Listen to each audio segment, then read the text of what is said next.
cinta, aku suka cinta ketika dikatakan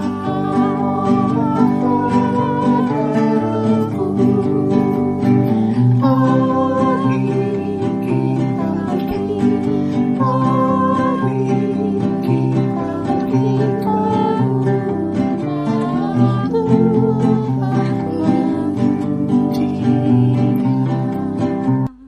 Ya adik-adik, kita akan segera memulai ibadah kita pada pagi hari ini. Tapi sebelum kita memulai ibadah kita pada pagi hari ini, kita mohon bimbingan Tuhan ya. Mari kita berdoa. Allah Bapa kami yang bertata dalam kerajaan sorga, terima kasih ya Tuhan, karena Engkau telah mengumpulkan kami anak-anak-Mu di tempat ini ya Tuhan. Pada pagi hari ini kami akan segera memulai ibadah impak kita ya Tuhan. Kiranya Engkau menyertai kami dari awal, pertengahan hingga akhirnya. Kami serahkan ibadah ini ya Tuhan hanya ke dalam tangan-Mu. Dan usirlah suara-suara yang tidak berkenan di hadapan Engkau ya Tuhan. Dan biarlah hanya suara Tuhan saja yang kita dengar. Dalam nama Tuhan Yesus kami sudah berdoa dan mengucap syukur. Amin. Ya adik-adik, kita baru membaca firman Tuhan yang terambil dari Injil Yohanes 1 ayatnya yang ke-19 hingga 28. Di kitab ini kita menjumpai seorang tokoh yang bernama Yohanes. Yohanes di sini itu adalah Yohanes yang membaptis Tuhan Yesus. Sedikit tentang latar belakang Yohanes adik-adik. Jadi Yohanes, dia ini adalah seorang guru dan penginjil terkenal di provinsi Yudea pada saat itu. Dia hidup pada abad ke-1 Masehi dan dicatat riwayatnya dalam bagian Perjanjian Baru. Dia merupakan keturunan suku Lewi adik-adik, putra dari Elisabet, saudara sepupu Maria, ibu Yesus. Ayahnya sendiri adalah seorang imam yang bertugas di Bait Allah. Masa kecilnya tidak banyak diketahui adik-adik, kecuali ketika masih dalam kandungan, ia pernah melonjak kegirangan pada saat Ibu Maria berkunjung ke rumah ibunya atau ke rumah Ibu Elisabet. Yohanes ini dia diberi gelar pembaptis karena pekerjaannya yaitu membaptis orang-orang Israel untuk mempersiapkan kedatangan Tuhan Yesus. Lalu dikisahkan setelah Tuhan Yesus berumur 30 tahun dan akan memulai pelayanannya, ia mendatangi Yohanes untuk dibaptis. Pada hari ini adik-adik, kita mau diingatkan oleh firman Tuhan untuk mempunyai sifat rendah hati melalui tokoh Yohanes ini. Yohanes merupakan tokoh teladan adik-adik. Bahkan Tuhan Yesus pernah mengatakan bahwa di antara mereka yang dilahirkan oleh wanita tidak pernah tampil seorang yang lebih besar daripada Yohanes Pembaptis. Ya, itu saking istimewanya Yohanes ya adik-adik ya. Nah, adik-adik, menjadi populer adalah impian hampir semua orang.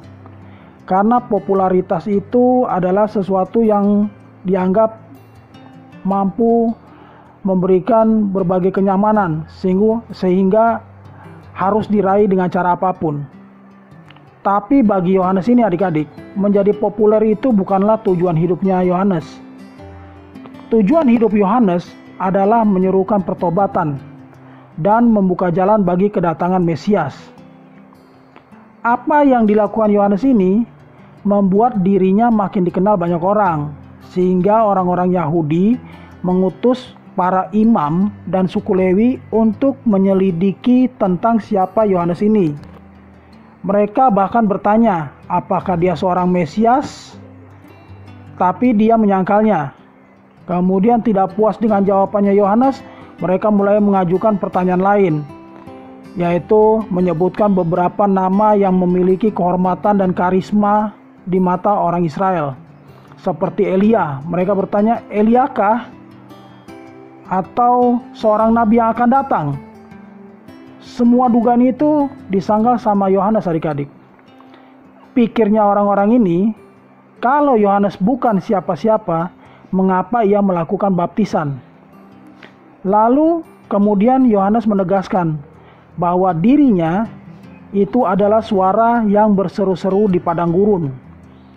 Dia ini hanyalah alat, ya, semacam alat yang dipakai oleh Allah untuk membawa bangsanya bertobat dan menerima kedatangan Mesias atau juru selamat.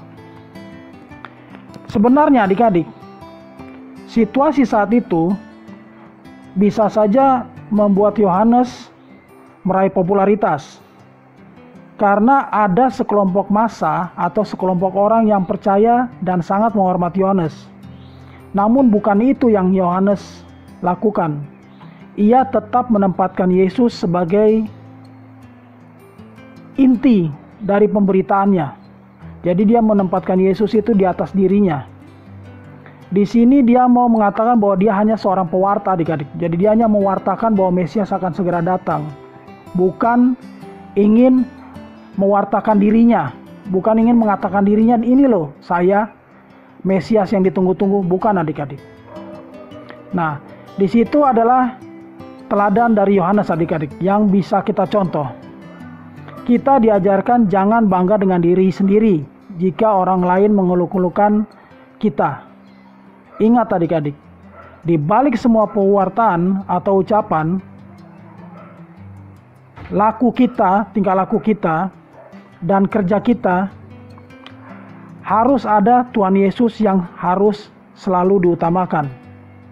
Jangan kita menyombongkan diri karena kemampuan kita yang mengundang decak kagum semua orang di sekitar kita. Jangan adik-adik. Jadi kita berikan contoh kepada orang-orang di sekitar kita melalui sikap dan perbuatan kita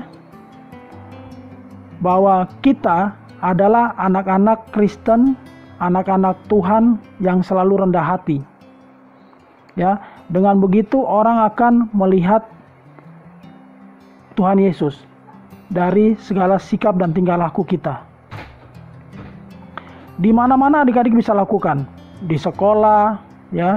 Di sekolah kalau misalnya adik-adik lebih daripada teman-temannya atau adik-adik mempunyai kemampuan daya tangkap yang lebih, jangan sombong adik-adik.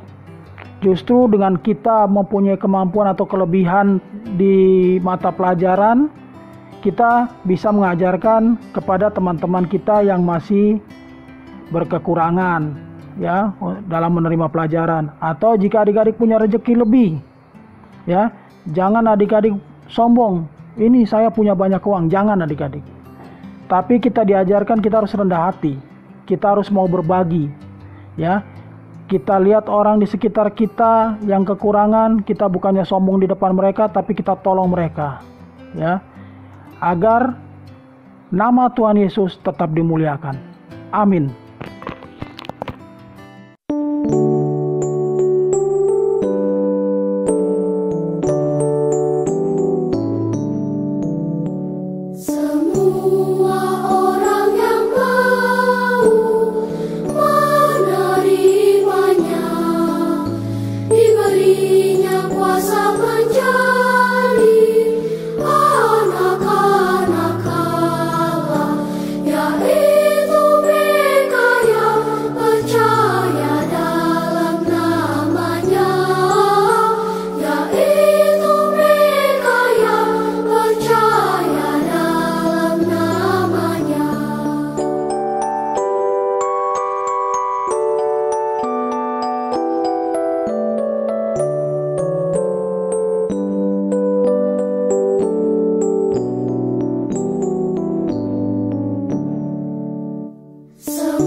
Adik-adik, kita telah selesai mengikuti ibadah impak kita pada pagi hari ini, dan kita akan segera kembali kepada aktivitas kita masing-masing.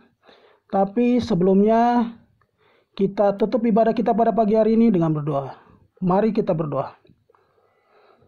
Allah Bapa kami yang bertata dalam kerajaan sorga, terima kasih ya Tuhan, karena Engkau telah menyertai kami hingga akhir ibadah kami ini ya Tuhan. Sebentar lagi kami akan kembali kepada aktivitas kami masing-masing ya Tuhan.